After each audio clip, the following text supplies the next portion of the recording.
tayong OFW? Tapos, ipapahamak mo lang? Kapwa mo Pinoy? Ang laki ng inutang ko. Makapag-abroad lang. At makatulong sa pamilya ko, Maya. Tapos ano? Ito lang ang gagawin mo sa akin? Wala kang puso!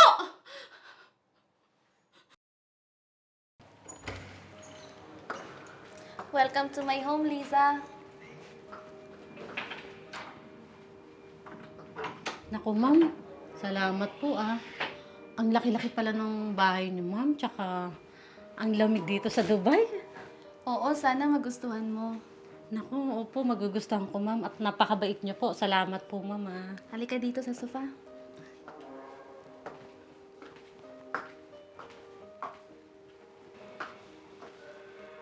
Maya? Maya! Halika dito at may papakilala ko sa'yo. Ay, yes ma'am. Dito na pala kayo. Liza, ito nga pala si Maya. Matagal na siya sa amin at siya yung nag-aasikaso dito sa bahay. Katulad ng paglilinis, pagluluto at paglalaba. Hello. Natutuwa akong makilala ko, Maya. Yan siya nga pala, Maya. Si Liza, ang magiging trabaho niya lang ay sa mga bata at para makapag-focus ka dito sa bahay. Ma'am, di ba may usapan naman ho tayo na kapag nakakuha na kayo ng karagdagang katulong, ako na po yung nakatoka at ako po yung mag-aalaga ng mga bata, di ba ho? Eh, hindi pa kasi sanay si Liza dito sa Dubai. Kaya, sa grocery naman at sa pagluluto, masanay ka. Si Liza na lang yung magiging toka sa mga bata. Yun na yung desisyon ko eh. Sige ho. Wala akong problema. Okay lang po. O siya, sige, Maya. Aalis na muna kami ni Liza. Ituloy mo na muna yung ginagawa mo sa kusina, ha? At isasama ko lang tong si Liza sa school sa mga bata. Para alam niya kung saan niya susunduin at ihahatid. Sige ho, ma'am. Ako na hong bahala dun sa mga gawain ko. Tapusin ko po yun. Ingat po kayo. Visit. Tignan lang natin kung makakatagal ka dito.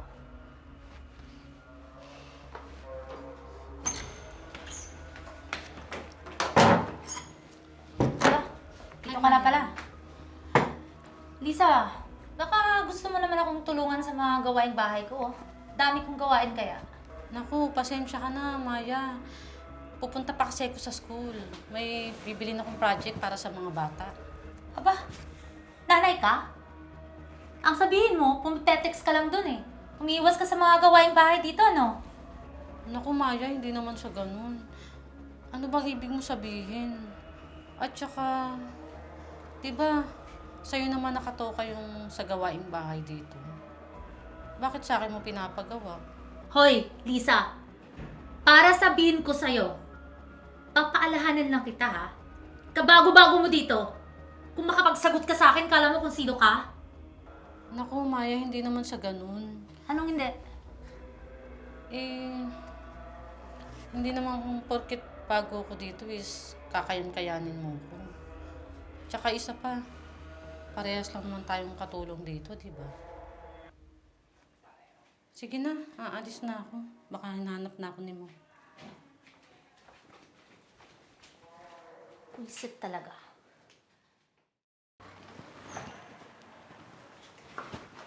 Hello, ma'am. Good evening po. Ma'am, nakasaing na ako. Nakapagluto na rin ng ulam. Ano, iahain ko na ba? Maya, wag na muna. Bakit po? Pagod kasi ako eh. Baka bukas na ako kumain. Sayang naman po yung niluto ko, ma'am. Sarap po yun. Sige ho, magpahinga na lang po muna kayo. Good evening po, ma'am. Liza, saan nga pala mga bata? Ay, ma'am, napatulog ko na po sila. Wow, very good, Liza. Galing mo talaga. Usually pag ganitong oras, pahirapan na patulogin ang mga yan. Galing mo talaga, Liza. Ay, naku ma'am, salamat po. Sanay po kasi ko, gawa ng marami po kong kapatid.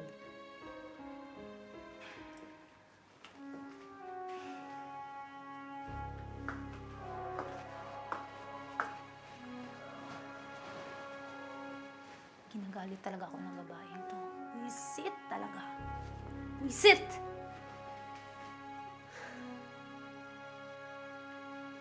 Liza? Maya? Nasaan ang wallet ko? Bakit wala dito sa bag ko yung wallet ko? Ma'am!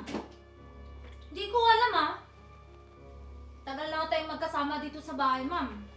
Tanong niyo kay Lisa. Naku, bakit ako? Naku ma'am, hindi ko po ugaling kumuha ng gamit ang hindi para sa akin, ma'am. Naku! Hindi pwedeng basta-basta na lang mawawala yung gamit ko dito, lalo na yung wallet ko. Kung ganun bakit di niyo i-check yung mga gamit namin? Opo nga, ma'am. I-check niyo po, ma'am.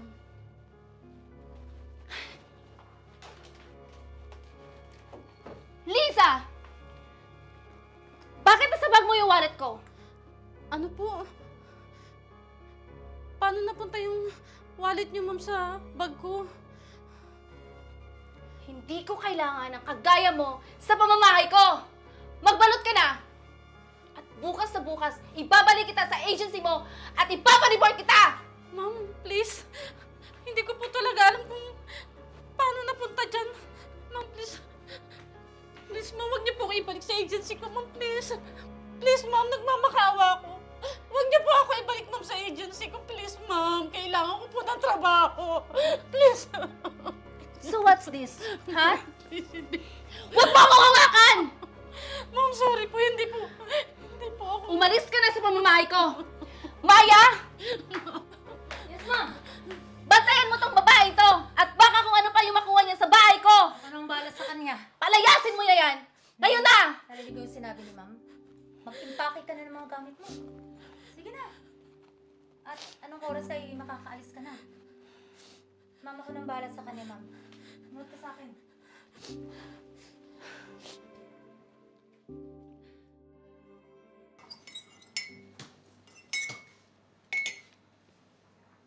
Hello.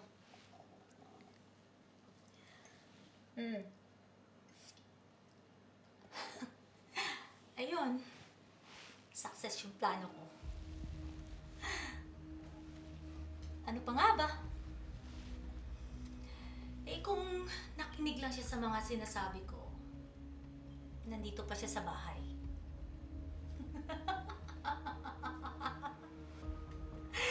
Empal kasi. Pabida-bida. Ayun tuloy. Napagbintangan na wala sa oras. Kawawa, di ba?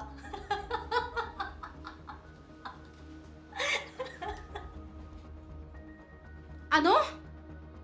Ikaw may kagagawa ng lahat ng to?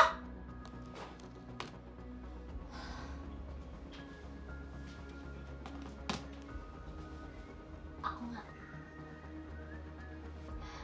Tama yung narinig mo. Pabida-bida ka kasi. Epal ka. Oo. Ako yung naglagay ng wallet ni ma'am sa bag mo. Di ba? Magagawa ka pa? Ang kapal na mukha mo! Pareho pa man din tayong OFW? Tapos, ipapahamak mo lang? Kapwa mo Pinoy? Ang laki ng inutang ko. Makapag-abroad lang. At makatulong sa pamilya ko, Maya. Tapos ano? Ito lang ang gagawin mo sa akin? Wala kang puso! Anong nangyayari dito? At bakit nagsisigawan kayo? Ma'am! Itong si Lisa. Hindi niya matanggap-tanggap na paalisin na siya sa bahay. Ayan. Gusto pang gumawa ng gulo. Ma'am, maniwala ka sa akin. Hindi ako. kundi yang si Maya. Siya ang may kagagawa ng lahat ng ito. At may ebidensya ako. Ebidensya? Ha? Anong ibig mo sabihin? Maya, ano to? Hindi ko alam, ma'am. Anong sinasabi niya? Ang ebidensya pinagsasabi mo.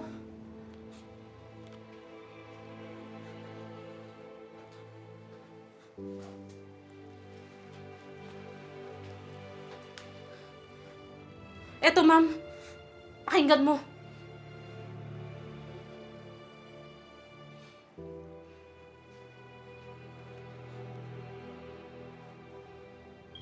Maya, ano to?